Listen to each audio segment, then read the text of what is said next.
Hello friends, welcome to learn services. This is Ram Soni. आज हम discuss करेंगे एनर्जी रिसोर्सेज इन छत्तीसगढ़ के बारे में। ये हमारे छत्तीसगढ़ पीएससी के लिए काफ़ी इंपॉर्टेंट टॉपिक है। Let's discuss about this one. Energy resources के बारे में जब डिस्कस करेंगे तो यहाँ पे हम लोग डिस्कस करेंगे बेसिकली इकोनॉमिक सर्वे के डॉक्यूमेंट को भी।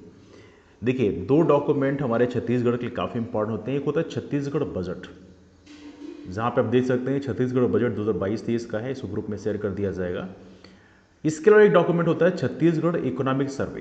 क्या बोलते हैं इसको? आर्थिक सर्वेक्षण टर्म इस्तेमाल करते हैं। Economic survey 2021-22। आप देखेंगे यहाँ पे बजट में 2022-23 लिखा है, इकोनॉमिक सर्वे में 2021-22 लिखा है। What is the difference between these two? देखिए, बजट में 2022-23 जो लिखा होता है, इसका मतलब होता है कि जो अपकमिंग ईयर है, जैसे 2022 से प्रेजेंट किया गया, तो जो अपकमिंग ईयर है 2022-23 का जो फाइनेंशियल ईयर है, उसमें इसको इम्प्लीमेंट किया जाएगा। जो हमारी प्लानिंग है कि इस सेक्टर को हम इतना इन्वेस्ट करेंगे, इस सेक्टर में इतना इन्वेस्ट करेंगे, such kind of things are discussed in the budget 2022-23। Apart from that, economic survey की यदि हम बात करें, यहाँ पे जो लास्ट फाइनेंशियल ईयर था, लास्ट ईयर जो था, उसमें कौन कौन से डेवलपमेंट हुए हैं, हमारी छत्तीसगढ़ की इकोनॉमिकल कंडीशन क्या है अलग अलग सेक्टर्स में, उसके बारे में इसमें डिस्कस किया जाता है। ठीक है, तो आइए डिस्कस करते हैं हम लोग इस टॉपिक के बारे में। This is one of the very important topic. तो एनर्जी रिसोर्सेज के बारे में जब भी हम डिस्कस करते हैं, दो टर्म अक्सर डिस्कस किए आते हैं। एक होता है कन्वेंशनल एनर्जी सोर्सेस, दूसरा होता है non conventional energy sources. Conventional का मतलब होता है परंपरागत ऊर्जा स्रोत, जिसको हम लोग परंपरा से इस्तेमाल करते आए हैं। ऐसे सोर्सेस को हम लोग कन्वेंशनल रिसोर्सेज बोलते हैं। इसमें मोस्टली दो आते हैं, एक तो थर्मल पावर प्लांट आ गए या तो हाइडल पावर प्लांट्स आ गए। थर्मल में जो तापीय विद्युत ऊर्जा होती है, इसमें या तो कोल को इस्तेमाल करते हैं या डीजल इस्तेमाल करते हैं या कोई और भी फ्यूल इस्तेमाल करते हैं, बट मोस्टली पेट्रोलियम के फॉर्म में हो सकता है या समथिंग लाइक दैट। या आप एलपीजी इस्तेमाल कर सकते हो, सीएनजी इस्तेमाल कर सकते हो, बट समथिंग लाइक दैट कि जो टाइम के साथ जो है वो खत्म होती है। दूसरी एनर्जी होती है कन्वेंशनल एनर्जी सोर्सेज में, that's called hydel power plant, जिसमें आप वाटर को एज ए एनर्जी सोर्स के रूप में यूज करते हैं। जल विद्युत ऊर्जा इसे बोलते हैं। यहाँ पर प्रॉपर तरीके से टर्बाइंस लगी होती हैं, हालांकि थर्मल में भी टर्बाइन लगी होती हैं। This is something like that. दूसरा टाइप होता है, इसे बोलते हैं नॉन कन्वेंशनल रिसोर्सेज। इसमें जिसको परंपरा से इस्तेमाल नहीं कर रहे हैं, जैसे सोलर हो गया, विंड एनर्जी हो गई, न्यूक्लियर एनर्जी हो गई, such kind of things are there. हालांकि सोलर, विंड और न्यूक्लियर एनर्जी के क्षेत्र में we are working in this area कि यहाँ पे काफ़ी सारा डेवलपमेंट हो। सोलर एनर्जी के क्षेत्र में evenly India have stepped forward.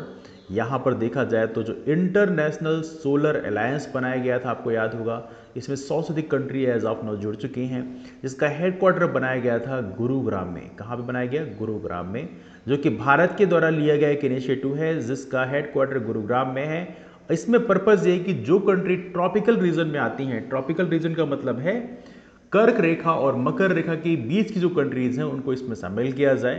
हालांकि उसके अलावा भी कंट्रीज शामिल हो चुकी हैं, लेकिन फिर भी द पर्पज इज दैट कि जो कंट्री ट्रॉपिकल जोन में है वो इसमें शामिल हो, जहां पर सोलर एनर्जी की पॉसिबिलिटी है। इसलिए हम लोग साथ में मिलकर कोलैबोरेशन कर सकें, जो नए इन्वेंशन है उसको कर सके। Such kind of plan had been there. Now इसके अलावा एक और टर्म इस्तेमाल करते हैं एनर्जी सोर्सेज में, that's called renewable energy and non renewable energy. कई बार लोग जो है नॉन रिन्यूएबल एनर्जी को कन्वेंशनल एनर्जी सोर्सेज के साथ मिक्सअप कर देते हैं, एक ही टर्म के रूप में इस्तेमाल करते हैं, लेकिन ऐसा नहीं है, दोनों अलग टर्म है। देखिए, नॉन रिन्यूएबल और रिन्यूएबल एनर्जी समझने क्या होता है। रिन्यूएबल का मतलब होता है नवीनीकृत ऊर्जा स्रोत, अक्षय ऊर्जा स्रोत, ऐसे ऊर्जा स्रोत जो कभी खत्म नहीं होते हैं, उसे बोलते हैं रिन्यूएबल एनर्जी सोर्सेज। इसमें हाइडल हो गया, सोलर हो गया, विंड हो गया। अब इसमें देखा जाए तो हाइडल वाला जो टर्म है ये कन्वेंशनल में आता है, सोलर और विंड जो है ये नॉन कन्वेंशनल में काउंट किया जाता है ना। तो इसको आप इंटरचेंजेबल फॉर्म में आप इस्तेमाल नहीं कर सकते, आपको अलग अलग टर्म है, conventional energy sources, non conventional energy sources, renewable energy sources, non renewable जो हैं, ये सारे अलग टर्म हैं, इनको आपको अलग अलग फॉर्म में ही इस्तेमाल करना पड़ेगा। इसके अलावा होता है नॉन रिन्यूएबल, मतलब जो समय के साथ खत्म होते हैं, जिसमें कोल हो गया, पेट्रोलियम हो गया, such kind of things are there. एक और महत्वपूर्ण चीज है रिन्यूएबल एनर्जी की, यदि हम बात करें तो हमारे भारत सरकार का एक टारगेट था, एक एम्बिशियस प्लान था कि 175 गीगावाट का पावर जनरेशन कैपेसिटी नवीनीकृत ऊर्जा स्रोत रिन्यूएबल एनर्जी के माध्यम से किया जाए 2022 तक। Because of that thing we had been so much dependent on the petroleum. तो पेट्रोलियम की जो डिपेंडेंसी है उसको कम करने के लिए we had such ambitious plan. लेकिन 2022 की शुरुआत में we had just 101 gigawatt power generation capacity, मतलब वी लैग्ड बिहाइंड। तो इसके चलते फिर फाइनली सीओपी 2026 में प्रधानमंत्री मोदी ने एक नया अनाउंसमेंट किया, we will generate the power generation capacity of 500 gigawatt by the end of 2030। जो है 30 तक 500 गीगावाट रखेंगे। हालांकि ये काफ़ी एम्बिशियस टारगेट था, क्योंकि अभी हम 175 गीगावाट पूरा नहीं कर पाए, तो 500 गीगावाट कैसे पूरा कर पाएंगे। बट एनीवे दैट्स एम्बिशन, रखना चाहिए, दैट्स नेसेसरी। नाउ एक और महत्वपूर्ण चीज है, पावर सेक्टर कंट्रीब्यूशन जो है हमारी जीडीपी में कितना है, ये भी कई बार पूछा जाता है। तो याद रखिएगा, छत्तीसगढ़ की जो अर्थव्यवस्था है, जो जीडीपी है, ग्रॉस डोमेस्टिक प्रोडक्ट, सकल घरेलू उत्पाद, उसमें पावर सेक्टर का जो कंट्रीब्यूशन है वो रफली 25,04,090 लाख रुपीस है। हालांकि इतना डिटेल क्वेश्चन नहीं पूछा जाता एग्जाम में, लेकिन फिर भी हल्का सा आपको जानकारी रहे तो अच्छी बात होगी। ये डाटा छत्तीसगढ़ इकोनॉमिक सर्वे से लिया गया है। अपार्ट फ्रॉम दैट यहाँ पे एक और महत्वपूर्ण इंफॉर्मेशन दी गई है जो कि आपके लिए काफी इंपॉर्टेंट है। अक्टूबर 2021 का जो डिटेल है, यहां तक की जो इंफॉर्मेशन है, किताबों में शायद हो सकता है आपको इंफॉर्मेशन ना मिले, लेकिन फाइन, हमारी जो पावर जनरेशन कैपेसिटी है, हमारे छत्तीसगढ़ की जो पावर जनरेशन कैपेसिटी है इस समय प्रेजेंट टाइम में, वो कितनी है ये आपको जरूर याद रखना है। As of now power generation capacity हमारी पहुंच गई है 2984.7 मेगावाट AMW। तो ये हमारी as of now power generation capacity है। याद रहे, वाट जो है पावर की यूनिट होती है। इसके अलावा एक और डिस्कस किया जाता है, जो घरों में जब आपको बिजली का बिल आता है तो आमतौर पर लिखा होता है कि 1 यूनिट बिजली का जो चार्ज है वो कितना रहेगा, 10 रुपए रहेगा, कितना रहेगा। तो 1 यूनिट बिजली कितनी कहलाती है, ये कहलाती है 1 किलोवाट आवर। 1 किलोवाट आवर जो एनर्जी होती है ये 1 यूनिट में काउंट किया जाता है। And apart from that you should know about that one कि 1 किलोवाट आवर जो 1 यूनिट बिजली होती है वो एक प्रकार से किसकी यूनिट है, that's the form of energy, that's not the power, that's form of energy. ये भी आपको याद रखना है। तो पावर जनरेशन कैपेसिटी हमारे छत्तीसगढ़ की अक्टूबर 2021 के अंत में कितनी है, 2984.7 मेगावाट। ये डेटा आपको इकोनॉमिक सर्वे से लिया गया है, ये डेटा आपको जरूर याद रखना है, ये थोड़ा सा आपके लिए इंपॉर्टेंट है। बहुत सारी चीजें यहाँ पे और भी लिखी हुई हैं, लेकिन उतना हमें डिस्कस करने की आवश्यकता नहीं है कि कितने उपभोक्ता एज ऑफ नाउ हो चुके हैं, how many consumers are there, because ये डेटा बहुत डिटेल के डेटा हैं, उतना आपसे एग्जाम में पूछे जाने की पॉसिबिलिटी कमी होती है। हाँ, यदि हम बात करें 2020-21 में कितना खपत की गई, तो एनर्जी कंजप्शन की यदि हम बात करें, एनर्जी कंजप्शन कितने यूनिट की गई कब, 2020-21 में। तो यदि हम लिखें यहां पे एक टर्म एनर्जी कंजप्शन,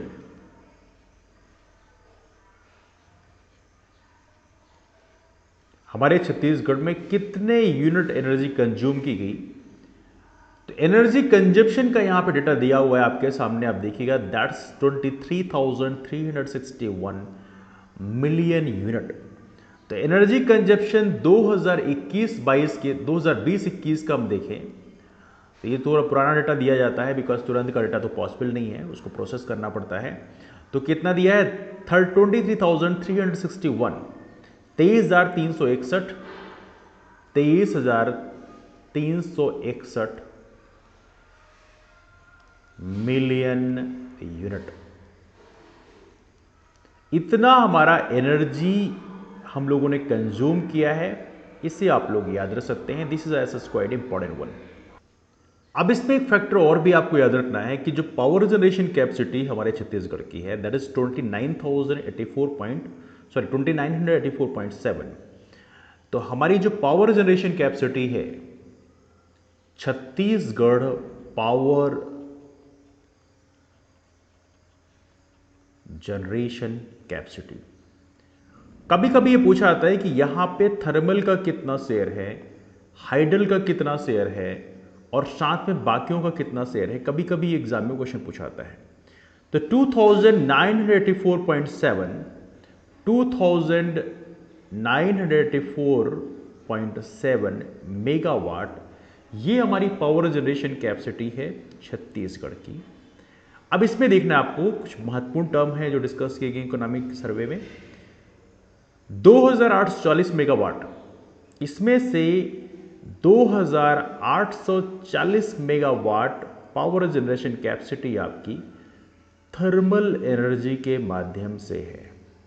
ऑलराइट, इसके अलावा यहां पे फर्दर लिखा हुआ है 138.7 मेगावाट पावर जनरेशन कैपेसिटी इसमें हाइडल का शेयर है, मतलब जल के माध्यम से जनरेट किया जाता है।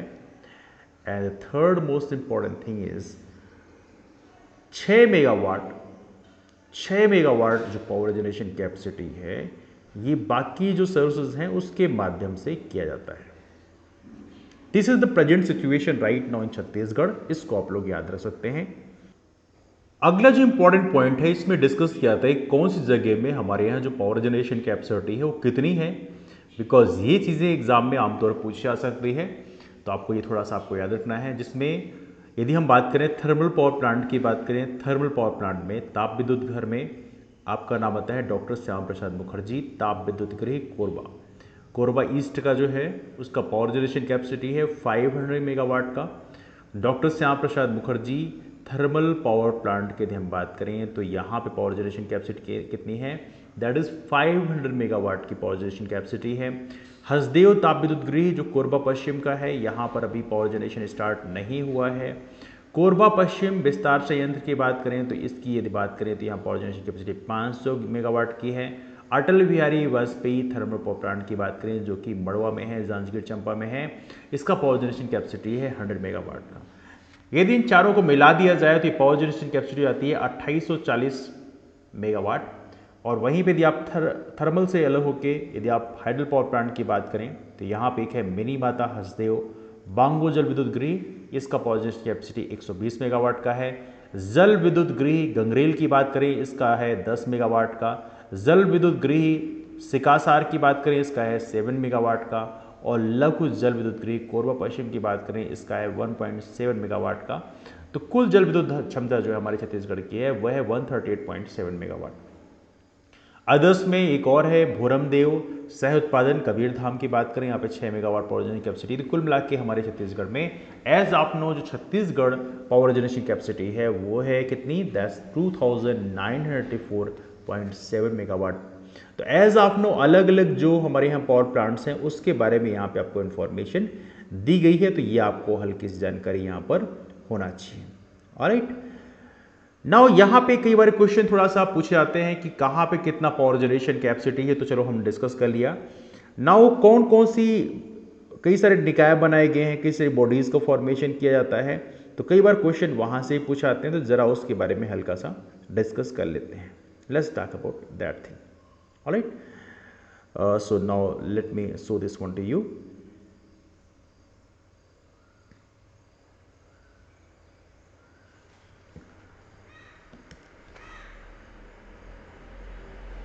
ओके, तो पहली बात हम लोग लिखेंगे छत्तीसगढ़ जो विद्युत मंडल की स्थापना हुई है, छत्तीसगढ़ इलेक्ट्रिसिटी कॉरपोरेशन।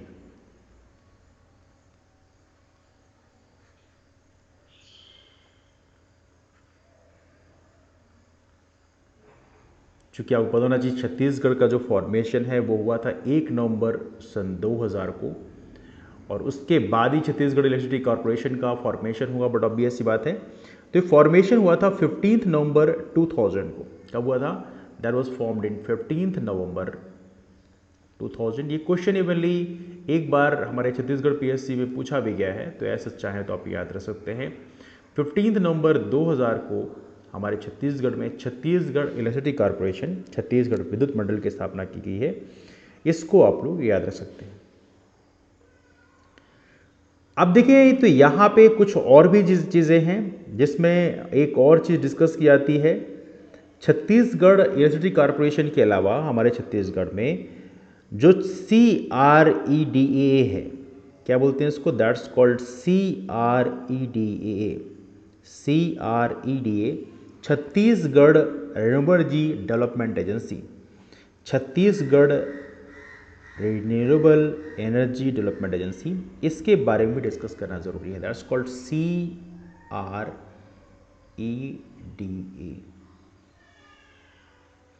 इसको बोलते हैं छत्तीसगढ़ रिन्यूएबल नवीनीकृत, इसे हिंदी बोलेंगे छत्तीसगढ़ अक्षय या नवीनीकृत विकास अभिकरण गठन, विकास अभिकरण, ऊर्जा विकास अधिकरण है ना, Chhattisgarh renewable energy development agency, energy development agency. इसका फॉर्मेशन होता है 25 मई 2001 को, 25 मई 2001 को इसका फॉर्मेशन किया गया है। एक और आपको याद रखना है कि इसका जो फॉर्मेशन किया गया कहाँ पे किया गया है, इसका हेड क्वार्टर है रायपुर में। हमारी जो कैपिटल है that's the head quarter place for CREDA। एक तो आपको याद रखनी है। तो जो नवीनीकृत ऊर्जा स्रोत में कौन कौन से क्षेत्रों में डेवलपमेंट करना चाहिए, उसमें बेसिकली यहाँ पर काम किया जाता है। जैसे स्पेशली यदि हम बात करें, not just one area, several areas they are working on, like we can say जैसे सोलर हो गया, सोलर के एरिया में काम करते हैं। इसके अलावा अपार्ट फ्रॉम दैट जो बायोगैस है, बायोगैस संयंत्र में भी काम किया जाता है प्रॉपर तरीके से। तो इन सभी क्षेत्रों में बेसिकली क्रीडा जो है, Chhattisgarh renewable energy development agency, ये यहाँ पर कंट्रीब्यूट करती है। तो इसको बोलते हैं क्रेडा। तो रायपुर में ऊर्जा पार्क की स्थापना भी की गई है। तो इसके लिए यहाँ पर रायपुर में आपको यहाँ पर प्रॉपर तरीके से जो क्रेडा के द्वारा एनर्जी पार्क की भी स्थापना की गई है। That's called energy park and that was established by CREDA. Short में क्या बोलते हैं इसको, क्रेडा। तो इसको भी आप लोग याद रखेंगे। ऑलराइट, इसके अलावा बहुत सारी चीज़ें और भी हैं। छत्तीसगढ़ में जो डिस्ट्रीब्यूशन है उसके लिए प्रॉपर तरीके से एक कंपनी गठित किया गया। बहुत सारी जगह फॉर्मेशन वैसे ऐसे किया गया है। But anyway these are the some basic one जो आपसे एग्जाम में पूछा सकती हैं। हाँ, एक और चीज़ कई बार डिस्कस किया जाता है कि जो हमारा छत्तीसगढ़ इलेक्ट्रिसिटी कॉरपोरेशन है, छत्तीसगढ़ विद्युत मंडल है, इसमें कई सारी नई बॉडीज़ का फॉर्मेशन किया गया है।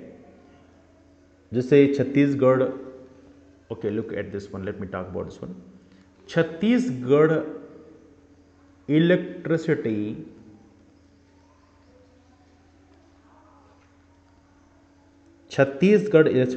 Corporation, Chhattisgarh electricity corporation,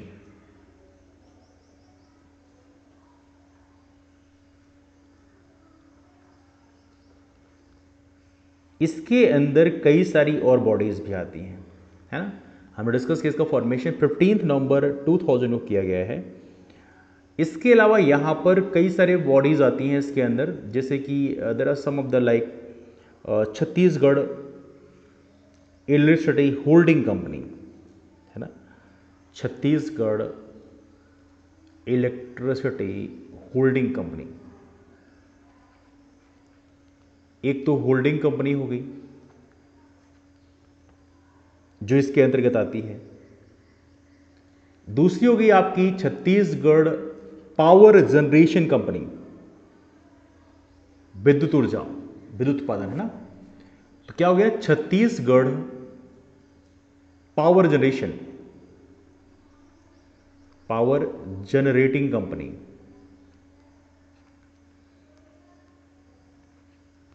Chhattisgarh power generating company का ये किसके अंतर्गत आएगी, ये भी आपका छत्तीसगढ़ इलेक्ट्रिसिटी कॉरपोरेशन के अंतर्गत ही आती है।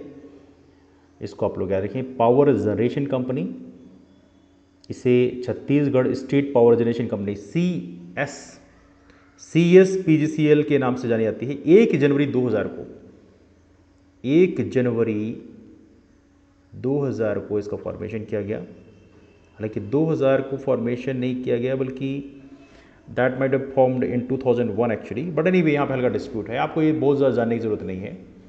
इसके अलावा यहाँ पर एक और बॉडी बनाई गई है, Chhattisgarh distribution company, Chhattisgarh power distribution company. ये सारी एक ही में आती हैं, Chhattisgarh power distribution company, Chhattisgarh power distribution company, this is also quite important. Chhattisgarh power transmission company, transmission line भी है, छत्तीसगढ़ पावर ट्रांसमिशन कंपनी, ये सभी इसके अंडर में ही आते हैं। एवली छत्तीसगढ़ पावर ट्रेडिंग कंपनी अलग से बनाई गई है, पावर ट्रेडिंग कंपनी।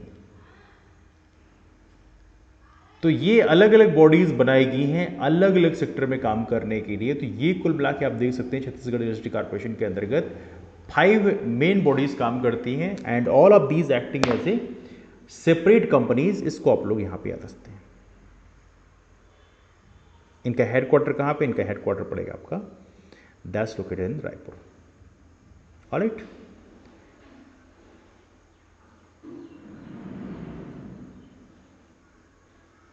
ओके, तो इन सभी का फॉर्मेशन जो है कब किया गया है, ये फॉर्मेशन का ईयर मैं लिख देता हूं 19 दिसंबर 2008।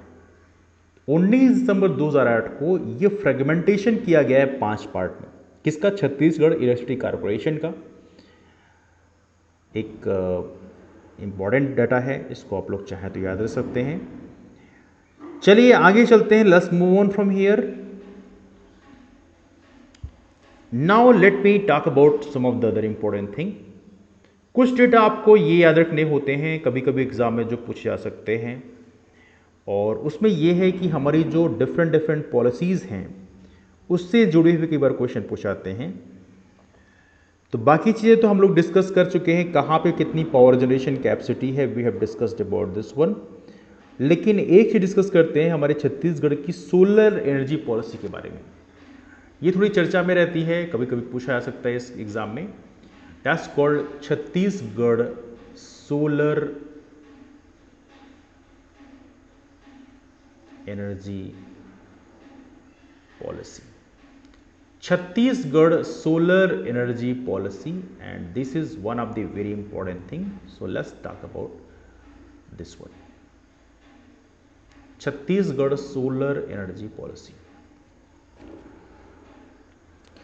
सोलर एनर्जी पॉलिसी में ये है टाइम पीरियड जो हमने लॉन्च किया है, 2017 में लॉन्च किया था, और 2017 से लेके 2027 तक उसको इंप्लीमेंट करना था। मतलब 10 इयर्स एम्बिशियस प्लान आप कह सकते हो, दिस इज फॉर 10 इयर्स।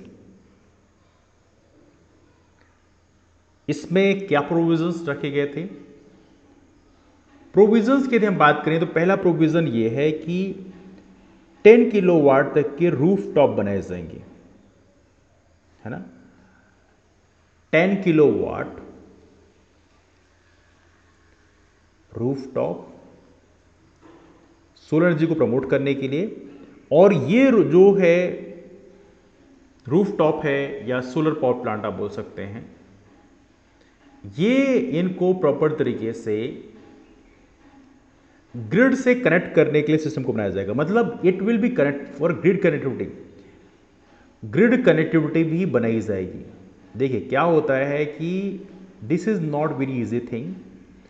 क्या होता है कि जो हमारी हाइडल एनर्जी होती है, थर्मल एनर्जी होती है, उसकी एक फ्रीक्वेंसी होती है, कितनी फ्रीक्वेंसी में एनर्जी जनरेट हो रही है।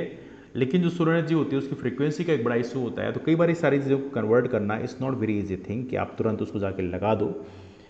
कई सारे उसमें ऑपरेशंस करने पड़ते हैं, उसके बाद वो चीज़ें काम करती हैं। तो ये एक महत्वपूर्ण पॉइंट है। यदि ये काम किया जा सके तो डेफिनेटली छत्तीसगढ़ की जो बेसिकली एनर्जी की जो नीड है, डिमांड है, उसको कई बार उसको बेहतर किया जा सकता है, फुलफिल किया जा सकता है ना। नाउ इसके अलावा we are talking about some other things. Like हमारे छत्तीसगढ़ में जो पावर जनरेशन कैपेसिटी है वो तो हालांकि हम लोगों ने अभी थोड़ी देर पहले ही डिस्कस किया है छत्तीसगढ़ के इकोनॉमिक सर्वे के डाटा के हिसाब से, तो इसको हमें दोबारा डिस्कस करने की ज़रूरत नहीं है। कहाँ पे कितना पावर जनरेशन कैपेसिटी है, कौन सी चीज़ें कहाँ पे हैं, ये थोड़ा सा आप लोग ऑलरेडी जानते ही हैं। This is what you know about this one. इसमें एक इम्पॉर्टेंट पॉइंट ये है, इसमें आपको ये इम्पॉर्टेंट चीज़ आपको याद रखना पड़ेगा, कौन सा पावर प्लांट बेसिकली कौन सी जगह में है। एज सच इसको हम डिस्कस कर लेते हैं। देखिए अभी हम जो डिस्कस कर रहे हैं वो केवल और केवल स्टेट पावर जनरेशन कैपेसिटी के बारे में डिस्कस कर रहे हैं। We are not talking about the NTPC power generation, we are talking about the power generation capacity installed by the state government only. Alright, अब इसमें देखा जाए तो यहाँ पे डॉक्टर श्यामा प्रसाद मुखर्जी ताप विद्युत गृह जो कोरबा ईस्ट में है, तो इसमें बताने की जरूरत नहीं है, that's located in Korba itself. इसके अलावा यहाँ पर हम डिस्कस किया हसदेव ताप विद्युत गृह कोरबा पश्चिम, ये भी कोरबा में है। कोरबा पश्चिम विस्तार संयंत्र ये भी कोरबा में है। इसके अलावा अटल बिहारी वाजपेयी ताप विद्युत गृह ये मड़वा में है जो कि जांजगीर चंपा जिले में है। तो ये चीज़ें आपको ऑलरेडी पता है, इसमें बताने की जरूरत नहीं कौन से डिस्ट्रिक्ट में located, that's already mentioned over here. ठीक है, now the another important thing is that यहाँ पे जो थर्मल पावर प्लांट्स हैं इसको तो हमने डिस्कस कर दिया जो हमारी पावर जनरेशन कैपेसिटी है। नाउ यहाँ पे जो हाइडल पावर प्लांट हैं उनके बारे में भी यहाँ पे डिस्कस किया गया है। हाइडल पावर प्लांट में एक तो है मिनी माता हसदेव बांगो जल विद्युत गृह। तो मिनी माता की बात करें, मिनी माता is also one of the very important one. और ये जो हाइडल पावर प्लांट है ये आपसे पूछा सकता है कि बेसिकली किस जिले में है, तो that's located in the Korba. ये कहाँ पर है, ये है आपके कोरबा जिले में, that's located in the Korba district. Mini माता हसदेव बांगो जल विद्युत गृह, इसका है जल विद्युत गृह गंगरेल। यदि हम बात करें जल विद्युत गृह गंगरेल कहाँ पे है, तो ये आपका बेसिकली कौन जिले में पड़ेगा, ये पड़ेगा आपके धमतरी जिले में, that's located in Dhamtari district. Alright, जल विद्युत गृह सिकासार की बात करें, सिकासार भी काफ़ी इंपॉर्टेंट है जो कि पैरी नदी में बना हुआ है, आपको पता होना चाहिए। गंगरेल जो जल विद्युत गृह है आपको याद रखिए, गंगरेल जो है that's basically located in the, ये कौन से रिवर सिस्टम में आएगा, ये महानदी में आएगा। तो ये महानदी में बना हुआ है, नदियाँ भी आपको याद रखना है, महानदी में बना हुआ है, that's located Gangrel is located Mahanadi. Mini माता हसदेव बांगो जल विद्युत गृह की बात करें तो ये कहाँ पे बना हुआ है, हसदेव नदी में बना हुआ है, हसदेव नदी लिखा भी है। तो ये कहाँ पे है, ये आपके हसदेव रिवर में ही है, हसदेव रिवर लिखा है तो यहाँ बताने की ज़रूरत नहीं है, दैट्स लोकेटेड हसदेव रिवर, है ना। इसके अलावा जल विद्युत गृह सिकासार की बात करें, ये आप जरूर याद रखें कौन जिले में पड़ेगा, ये पड़ेगा आपका गरियाबंद में। कौन सी नदी में है, ये बेसिकली पैरी नदी में है, पैरी नदी में है। जिला कौन सा पड़ेगा, जिला पड़ेगा गरियाबंद, गरियाबंद जिले में आपका पड़ेगा 10 Sikasar hydel plant. And apart from that एक लघु जल विद्युत गृह है कोरबा पश्चिम, तो ये कोरबा लिखा हुआ है, इसमें कुछ अब अलग से क्या लिखने की जरूरत है, 10 लोग इन कोरबा। हाँ, यदि आप याद रखें ये कौन से नदी में पड़ेगा, तो 10 लोकेटेड बेसिकली हसदेव रिवर। कौन सी नदी में है, ये आपका हसदेव रिवर में है, ये भी आपको याद रखना है। ठीक है, तो कुछ बेसिक चीज़ें हैं जिसके बारे में आप लोग यहाँ पे याद रखेंगे। हालांकि बहुत सारे पावर प्लांट ऐसे हैं जो प्रस्तावित भी हैं, जो आने वाले कल में बनाए जाएंगे। तो यदि हम प्रपोज्ड की बात करें, फिर talk about the proposed hydel power plants, hydel भी हैं, थर्मल पावर प्लांट दोनों ही प्रस्तावित हैं बेसिकली आने वाले कल में जो बनेंगे। तो प्रस्तावित के बारे में थोड़ा डिस्कस कर लेते हैं, बिकॉज कभी कभी एग्जाम में प्रपोज्ड के बारे में डिस्कस किया जाता है। तो let me talk about this one. तो हम डिस्कस यहाँ पे कर लेते हैं proposed hydel power plant. Let's talk about the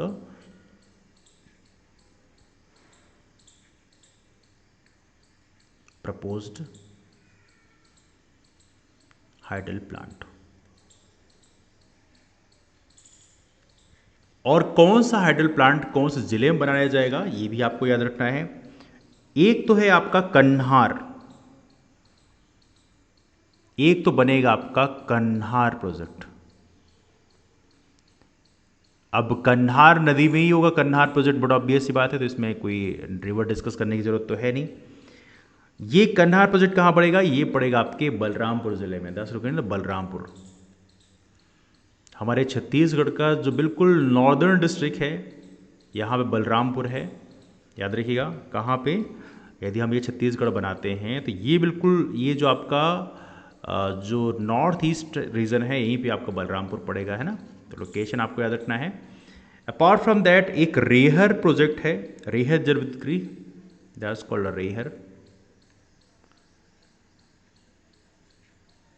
Rehar project बनने वाला है हमारे छत्तीसगढ़ कौन से जिले में? That will formed in Surajpur. Balrampur से बिल्कुल लगा हुआ है सूरजपुर है, तो यह है सूरजपुर जिला जहां पर रेहर प्रोजेक्ट बनेगा। इसके अलावा एक और है Matnar, that's called Matnar project. Matnar project की बात करें, ये कहां बनेगा? ये बनेगा आपके बस्तर जिले में, that will form in Bastar district.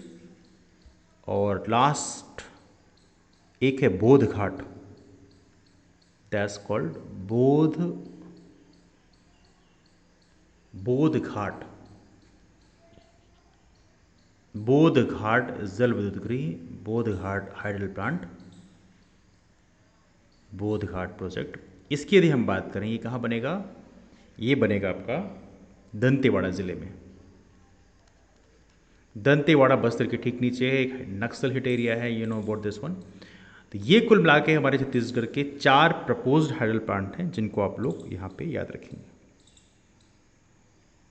Alright, इसके अलावा यहाँ पे जो थर्मल पावर प्लांट भी कुछ प्रपोज्ड हैं जिनके बारे में हम लोग डिस्कस कर सकते हैं, and some of these are quite important one. तो थोड़ा डिस्कस कर लेते हैं। एक तो कोरबा में बनने वाला है, इफ्को का भी प्रेमनगर में बनने वाला है, भैया थान काफ़ी इंपॉर्टेंट है, और गूंजी बुंदेली है। तो ये बेसिकली 4 हाइडल पावर प्लांट्स हैं, जो 4 थर्मल पावर प्लांट्स हैं जो प्रपोज्ड हैं। तो थर्मल पावर प्लांट के बारे में भी डिस्कस कर लेते हैं, बिकॉज कभी कभी एग्जाम में क्वेश्चन पूछा आता है थर्मल पावर प्लांट कौन से प्रपोज्ड हैं, कौन से ज़िले में हैं। इन केस पूछ लिया जाए तो आपको पता होना चाहिए। So let's talk about this one. तो एक तो आपका हो गया बूंदी बुंदेली, क्या नाम है? The first one we talking about that is Bundi Bundeli,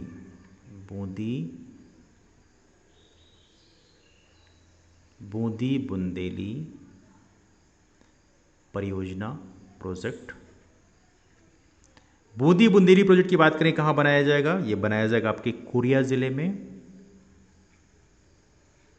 Korea district में। एक है भैया थान, दैट इज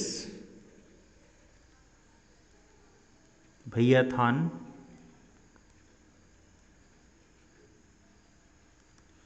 भैया थान प्रोजेक्ट की बात करें, ये भी प्रोजेक्टेड है और ये है सूरजपुर में बनेगा।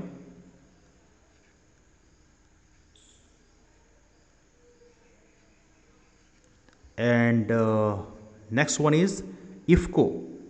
इफ्को का भी एक प्रोजेक्ट बन रहा है, इफ्को का, that is IFFCO.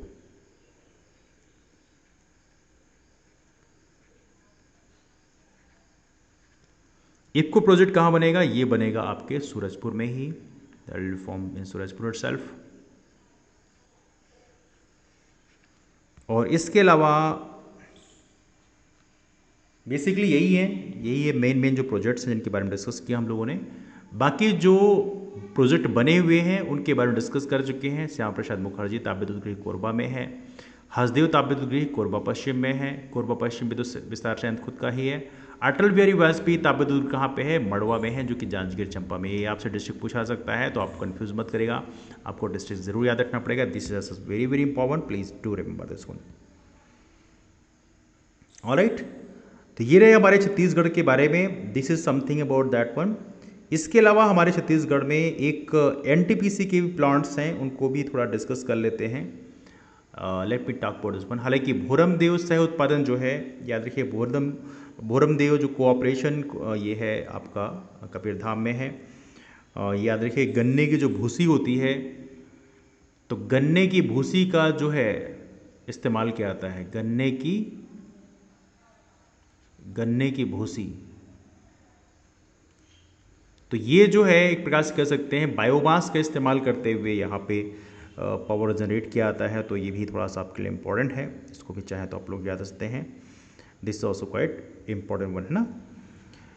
So thermal power plant के बारे में थोड़ा डिस्कस कर लेते हैं कि थर्मल पावर प्लांट बेसिकली कहाँ पे है। कभी कभी पूछ ले आते हैं एग्जाम में। तो थर्मल पावर प्लांट में एनटीपीसी के जो उपक्रम हैं, एनटीपीसी के जो प्लांट्स हैं, उनके बारे में थोड़ा सा हम डिस्कस करेंगे। तो एनटीपीसी का एक है महत्वपूर्ण है, दैट्स इन जमनीपाली।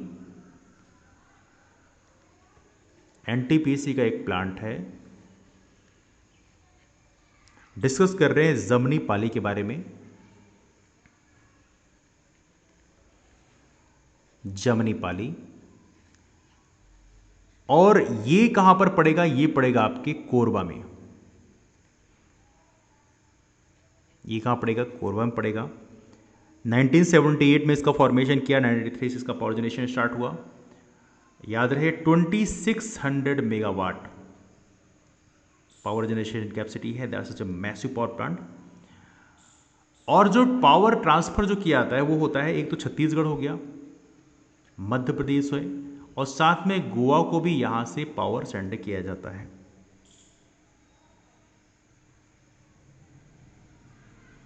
ठीक है, तो ये थोड़ा सा आप लोग याद रखेंगे। और एक महत्वपूर्ण चीज ये भी है कि जर्मनी की मदद से बनाया गया था। Help of Germany had been taken to develop that project by NTPC. Alright,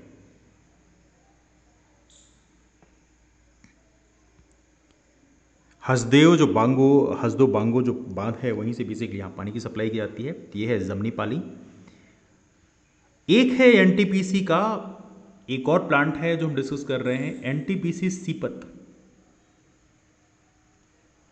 NTPC Sipat, ये कहां पड़ेगा? ये पड़ेगा आपके बिलासपुर में।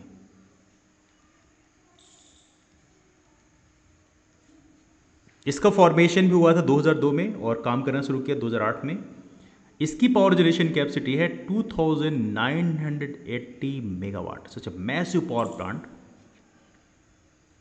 ये भी वही चीज़ है, छत्तीसगढ़ में पावर ट्रांसफर करेगा, मध्य प्रदेश में करेगा और साथ में गोवा में करेगा। 3 राज्यों में एक सुपर क्रिटिकल बॉयलर टेक्नोलॉजी का इस्तेमाल किया गया है। तो ये है आपका, यहाँ पे भी हसदेव बैराज से ही यहाँ पे वाटर लिया जाएगा। एक है यहाँ पे एनटीपीसी का एक और प्लांट है, एनटीपीसी लारा। एनटीपीसी लारा,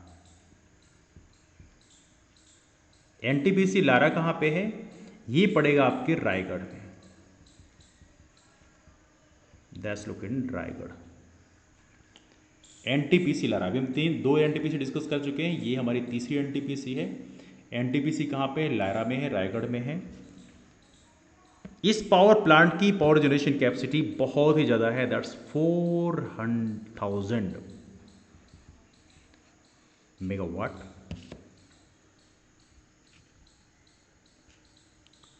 तो ये है आपका। और एक है एनएस पावर कंपनी दुर्ग। एक एनटीपीसी जो है आपकी, जो 4th है, केंद्रीय विद्युत उपक्रम है, एनटीपीसी का नहीं है बट कि एनएस का है, एनएस पावर कंपनी। और ये कहाँ पे है? ये है दुर्ग में।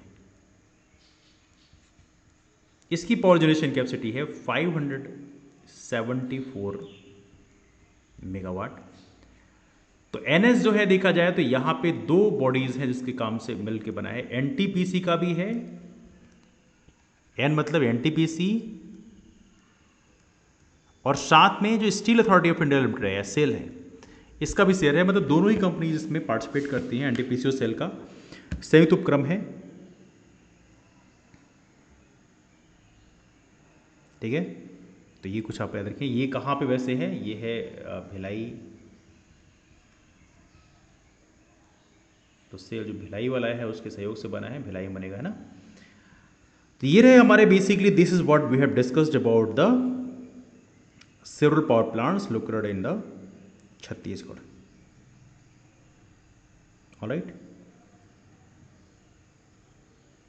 तो डिस्कशन का ये मेजर पार्ट रहा है। और यदि हम बात करें गैर परंपरागत ऊर्जा स्रोतों में, नॉन कन्वेंशनल रिसोर्सेज में, तो हम लोगों ने डिस्कस किया था आप लोगों से कि भोरम देव का याद रखिएगा। भोरम देव सह उत्पादन कबीरधाम में है, गन्ने की भूसी से बनाया जाता है, जो कि as of no running condition में। हालांकि धमतरी बायोमास संयंत्र बनाया जा रहा था, लेकिन वो भी एक्टिव नहीं हो पाया है। वो तो बहुत बड़ा है, 300 मेगावाट के आसपास का है। तातापानी बलरामपुर में, हालांकि तातापानी में ये जियोथर्मल एनर्जी बनाने की बात की गई है। तो बल्कि हम लोग कुछ नॉन कन्वेंशनल रिसोर्सेज के बारे में डिस्कस कर लेते हैं, बिकॉज कभी कभी पूछा सकता है। तो let me talk about some these non conventional energy sources.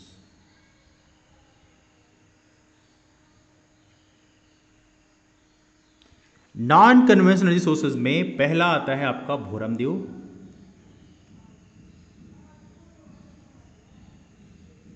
Bhoram देव का नाम जरूर याद रखिएगा, भोरम देव। ये कहां पे है, ये है आपके कबीरधाम में। गन्ने की भूसी से बनाया जाता है। कहां पे है ये, कबीरधाम में। जो गन्ने की भूसी है उससे बनाया जाता है। 6 मेगावाट पावर जनरेशन कैपेसिटी है। और यहां पे क्या इस्तेमाल किया जाता है, गन्ने की भूसी। शुगर केन की जो भूसी होती है उसको इस्तेमाल किया जाता है। और ये प्रकार से कैसे, this is like biomass. Biomass का आप इस्तेमाल कर रहे हैं। The second plant we are talking about, that's called Dhamtari biomass संयंत्र।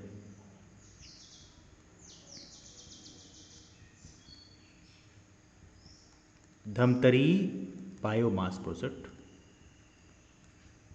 नाम से ही लग रहा है ये कहां पे होगा, धमतरी में होगा। इसमें देखा जाए तो यहां पे जो धान की भूसी है,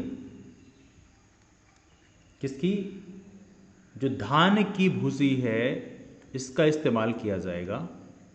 धान की भूसी, तो ये बनाया जा रहा है कहां पे, धमतरी में। धान जो कि हमारे छत्तीसगढ़ में काफी ज्यादा होती है, 310 मेगावाट का है, that's such a massive power plant. इसके अलावा एक है तातापानी का,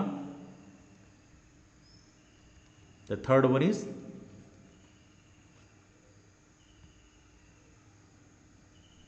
तातापानी।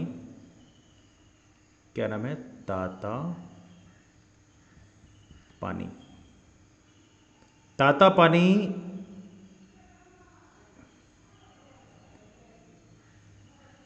जियोथर्मल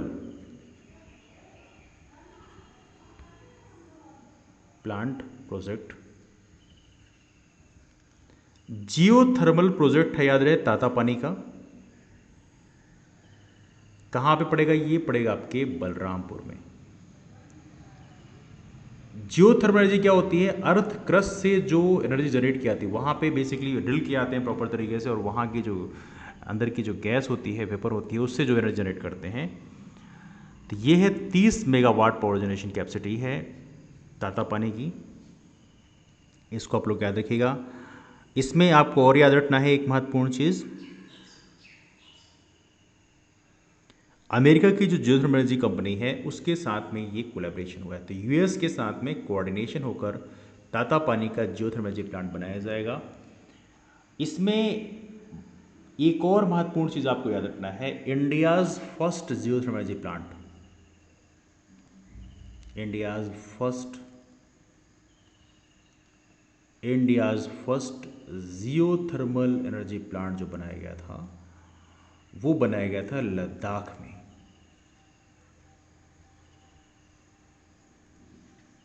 लद्दाख में, क्वेश्चन कभी कभी पूछा आता है जियोथर्मोलॉजी से जुड़ा हुआ, लद्दाख में जो पूगा घाटी है क्या है, दस पूगा वैली। पूगा वैली कहाँ पे है, ये है आपके लद्दाख में, जहाँ पे देश का पहला बनाया गया था। And the second is our Tatapani. दूसरा जो है हमारा ये है ताता पानी। ताता पानी कहाँ पे है, ये है आपके बलरामपुर में।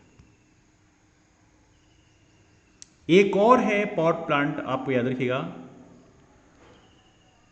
जिसका नाम है दैट्स बेसिकली, हालांकि विंड एनर्जी का है, विंड एनर्जी का एक प्लांट बनाया जा रहा है and that is in Balod. बनाया जा रहा है क्या, बन गया है, ये कहाँ पे है, ये है बालोद में।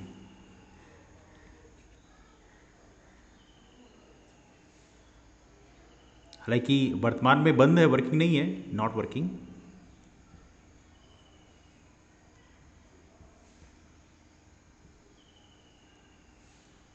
इस समय वर्किंग नहीं है। And the last one you can remember and that is Sardar Patel शक्कर कारखाना।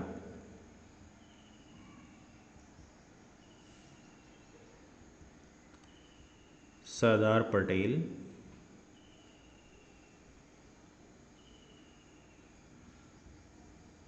प्रोजेक्ट,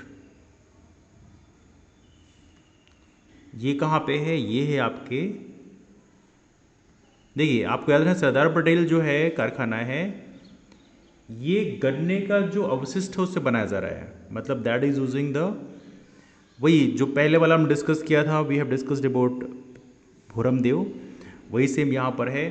तो यहाँ भी गन्ने की जो भूसी है वो यहाँ पे इस्तेमाल की जा रही है, कहाँ पे, सरदार पटेल प्रोजेक्ट में। इसको आप लोग यहाँ पे याद रखेंगे, this is quite important one. और ये कहाँ पड़ेगा, ये पड़ेगा आपके कवर्धा में।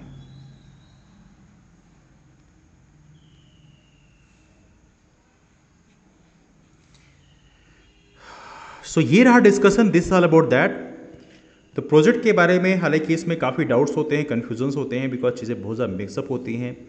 जो डेटा और डॉक्यूमेंट्स मिलते हैं अलग अलग सोर्सेज में, वो कई बार बहुत ज़्यादा मिक्सअप होते हैं, इसलिए उतना क्रिस्टल क्लियर इन्फॉर्मेशन नहीं मिलती। But we have tried our best, यहाँ पे आपको बेस्ट देने का प्रयास किया गया। I am sure you might have got so much clarity over here. तो डिस्कशन को भी इस वाइंड अप करते हैं, मुलाकात करते हैं आप लोगों से फिर, तब तक के लिए bye bye, take care, have wonderful day ahead, keep moving forward and take care, alright.